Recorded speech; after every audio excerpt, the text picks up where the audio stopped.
Sir जी, तो कक्षा में त्रिभुज की शुरुआत कैसे करें? तो त्रिभुज की शुरुआत से पहले मेरे ख्याल से कोण, बच्चों को कोण का पता होना चाहिए। उसके लिए झाड़ू की सीख बहुत बढ़िया मटेरियल है। तो पहले तो समकोण बताइए बच्चे को, ये समझना आसान है मेरे ख्याल से कि भाई हम ज़मीन पे खड़े होते हैं, ये ज़मीन है, इस पर जब हम खड़े होते हैं तो ये जो कोण बनता है समकोण है। अगर हम आगे को झुक जाएं तो नीचे गिर जाएंगे, पीछे को झुक जाएं तो भी गिर जाएंगे, तो ये समकोण है।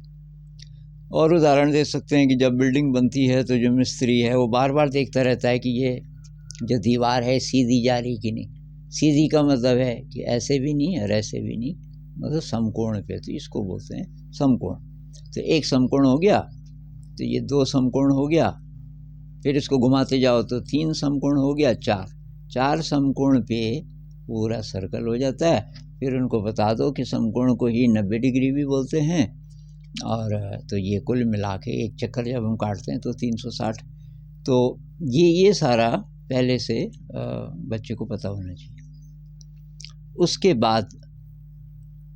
बाद तब हम त्रिभुज की शुरुआत कर सकते हैं। एक बार एक भाई साहब यहाँ आए और मुझे कहने लगे कि आपको मैं कुछ नई विधियाँ बताता हूँ। तो उनके पास लैपटॉप था काफ़ी साल पहले, तो लैपटॉप में वो यही हो रहा था कि देखो जी कोण बढ़ रहा है, कोण घट रहा है। तो मैंने कहा इसके लिए लैपटॉप की क्या ज़रूरत है, ये तो झाड़ू की सीख से हो जाता है। और मैंने कहा झाड़ू की सीख इससे बेहतर है। उसने कहा कैसे? मैंने कहा ये आप बच्चे के हाथ में दे सकते हो। अब आप कंप्यूटर की स्क्रीन से वो जो डंडियाँ हैं उनको उठा सकते हो क्या? उठा तो नहीं सकते ना, देख सकते हो बस। मैंने कहा बहुत बड़ा फ़र्क है। ये बच्चा जब अपने हाथ में लेता है, इन चीज़ों को छूता है, तो वो अलग बात है। तो उसको आप कितना भी एडवांस्ड आपका कंप्यूटर हो, वो जो इंसान की क्रिएटिविटी है उससे आगे नहीं जा सकता, और उसको फालतू यूज़ करना भी नहीं चाहिए मेरे हिसाब से। तो खैर, तो ये मटेरियल बहुत बढ़िया है। अब ये लाखों रुपए फीस जहाँ होती है वहाँ तो यूज़ करेंगे नहीं, बेइज्जती हो जाएगी उनकी, झाड़ू की सीख। लेकिन हम लकी हैं, हम कुछ किसी भी मटेरियल का उपयोग कर सकते हैं, और ये बहुत इफ़ेक्टिव मटेरियल है। तो साहब कोण का पता चल गया, ये समकोण है। तो समकोण उसको पता चल गया, भाई समकोण से कम है उसको न्यून कोण बोलते हैं, न्यून मतलब छोटा। समकोण से बड़ा है उसको अधिक कोण बोलते हैं। ये नाम समकोण पर आधारित है, इसीलिए समकोण पहले सिखाना बहुत बढ़िया है। क्योंकि न्यून मतलब कम, किससे कम? 90 से। अधिक किससे? 90 से। इस तरीके से फिर ये 180 को सरल कोण भी कहते हैं इत्यादि। कोण जब आ गया उसके बाद तब आप त्रिभुज की शुरुआत कर सकते हैं। तो उसके लिए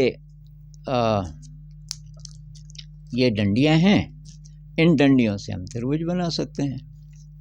तो आपने बोला कि भाई ये 3 डंडियां हैं, इन तीनों से ये त्रिभुज बन जाता है। और ये त्रिभुज फिर कई प्रकार के होते हैं। और न्यून कोण, अधिक कोण, समकोण उसको पता चल ही गया, तो ये न्यून कोण त्रिभुज कहलाएगा। इसके तीनों जो कोण हैं वो 90 से कम है। अब बच्चे को नापने के लिए भी बोलिए तो उसको चांदा का उपयोग पता होना चाहिए, चांदा कैसे रखना है, कहाँ पे रखना है, तो सिखाना पड़ेगा उसको कि भाई ये एग्जैक्टली कितना है, ये कितना है, ये कितना है। ये हो गया। अच्छा, एक कोण को समकोण बना दें ऐसे, अब ये छोटा पड़ रहा है तो इसके लिए जब बड़ी डंडी चाहिए, तो अब ये लगभग इतना, तो ये जो है आपका हो गया समकोण। ये वाला जो कोण है ये समकोण है, बाकी दो तो न्यूनी कोण है। और इसको आप और बढ़ा दोगे, अभी और छोटा पड़ गया, तो इसके लिए तो और बड़ी डंडी की ज़रूरत पड़ेगी, और इसको बोलेंगे अधिक कोण। मतलब यहाँ कहीं से अगर मैं रखूँ इसको, तो ये अधिक कोण। तो ये किसके आधार पे है कि एक कोण अधिक कोण है, एक ही कोण हो सकता है अधिक। उसी तरह समकोण, तो एक ही कोण हो सकता है समकोण, दो नहीं हो सकते। क्यों नहीं हो सकते? तो तीनों कोणों का योग कितना होता है, तो तीनों कोणों के योग के लिए एक बहुत बढ़िया जो एक तरीका है, वो ये है कि आप कागज़ का त्रिभुज बनाइए। आप एक कागज़ का त्रिभुज बनाइए, मान लीजिए कि ये, और आप पहले उसको बोलिए भाई ये कैसा वाला त्रिभुज है, न्यून कोण है, अधिक कोण है, कैसे वाला है। तो धीरे धीरे बच्चे देख के ही बोल देंगे, उनको नापने की भी ज़रूरत नहीं है, वो दिख जाता है कि भाई ये समकोण से कम है कि ज़्यादा है।